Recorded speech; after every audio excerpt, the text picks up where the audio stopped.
தோராவின் முதல் புத்தகமான ஆதியாகமம் பற்றிய சுருக்கத்தையும் அதில் பொதிந்துள்ள சில ஆழமான மறைப்பொருள்களையும் நாம் சேர்த்து கற்றுக்கொள்வோம். அதிகாரங்கள் 1 முதல் 5 வரை பிரபஞ்சத்தின் தொடக்கம். இது உலகப் படைப்பை பற்றியது. ஆனால் இரகசிய குறிப்புகளின்படி இது வெறும் வரலாறு அல்ல, இது ஒரு ப்ளூ பிரிண்ட். உலகம் ஹீப்ரு மொழியின் 22 எழுத்துக்களால் படைக்கப்பட்டது. கடவுள் முதலில் ஒளியை படைத்தார்.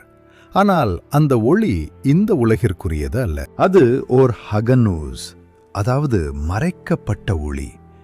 இது நீதிமான்களுக்கு மட்டுமே எதிர்காலத்தில் வெளிப்படும். உங்களின் கவனத்திற்கு ஆதியாகமம் 1:3 தேவன் ஒளி உண்டாக கடவது என்றார். இது சூரியனிடமிருந்து வரும் ஒளி அல்ல, இது தெய்வீக ஒளி. ஆனால் ஆதியாகமம் 1:14 வானம் என்கிற ஆகாய விரிவிலே சுடர்கள் உண்டாக கடவது. ஆங்கிலத்தில் இரண்டுக்கும் லைட் என்று வருவதால் குழப்பம் ஏற்படலாம். முதல் நாளில் ஒளி, எனர்ஜி படைக்கப்பட்டது. 4ஆம் நாளில் அந்த ஒளியை வெளிப்படுத்தும் சூரியன், சந்திரன் போன்ற கோள்கள் படைக்கப்பட்டன. எபிரேய மொழியில் ஓர் மற்றும் மாோர் ஆகிய சொற்களின் ஆழமான வேறுபாடு பலருக்கு தெரிவதில்லை. ஆதியாகமம் 6 முதல் 11 வரை நோவாவும் பெருவெள்ளமும்.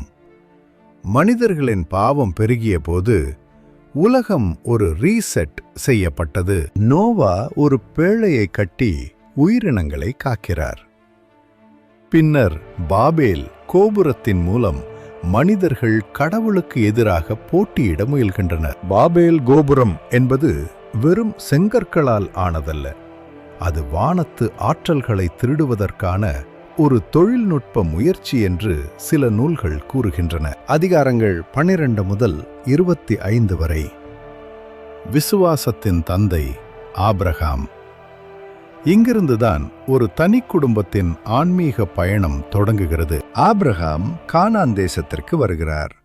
அவர் 10 சோதனைகளை சந்திக்கிறார்.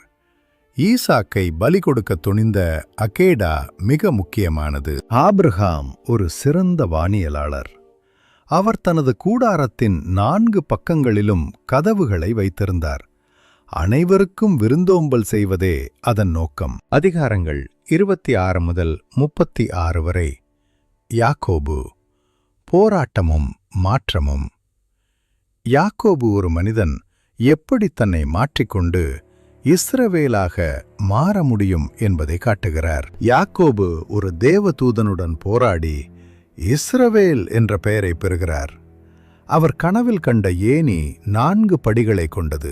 இது எதிர்காலத்தில் யூத மக்கள் சந்திக்கப் போகும் 4 பெரிய நாடுகளின் அடிமைத்தனத்தை குறிக்கிறது. அதிகாரங்கள் 37 முதல் 50 வரை யோசேப்பு, எகிப்தின் எழுச்சி.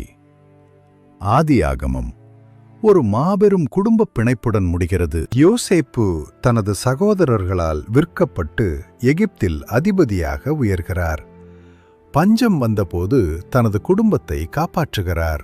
யோசேப்பு எகிப்திய மந்திரவாதிகளையும் விட அதிக ஞானம் பெற்றிருந்தார். அது அவருடைய தூய்மையான நடத்தையினால் கிடைத்த பரிசு. ஆதியாகமத்தில் கடவுளின் அன்பு என்பது மிகவும் ஆச்சரியமானது. ஏனெனில் கடவுள் ஒரு தந்தையாகவும் நண்பனாகவும் மனிதர்களோடு பழகுகிறார். கடவுள் மனிதனை படைப்பதற்கு முன்பே சூரியன், நிலவு, உணவு என அனைத்தையும் படைத்தார். இது ஒரு தாய் தன் குழந்தை பிறப்பதற்கு முன்பே தொட்டில் தயார் செய்வது போன்றது. இதுவும் ஆதியாகமத்தின் மிகப்பெரிய மறைபொருள்.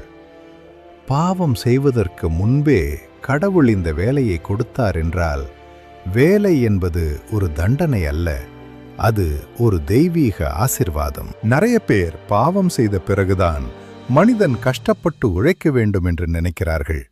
ஆனால் பாவம் செய்வதற்கு முன்பே ஆதாம் பண்படுத்த பணிக்கப்பட்டான். பாவம் செய்வதற்கு முன் உழைப்பு என்பது களைப்பு தருவது அல்ல. உதாரணமாக, ஒரு ஓவியர் சித்திரம் வரையும்போது அல்லது ஒரு இசைக்கலைஞர் பாடும்போது அவர்களுக்கு களைப்பு தெரியாது.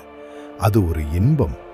அதுபோல ஆதாம் செய்த வேலை என்பது தன் ஆத்மாவின் சக்தியை வெளிப்படுத்தும் ஒரு கலை. பாவம் செய்த பிறகுதான் அதே வேலை வேர்வையும் வருத்தமும் தரும் சுமையாக மாறியது.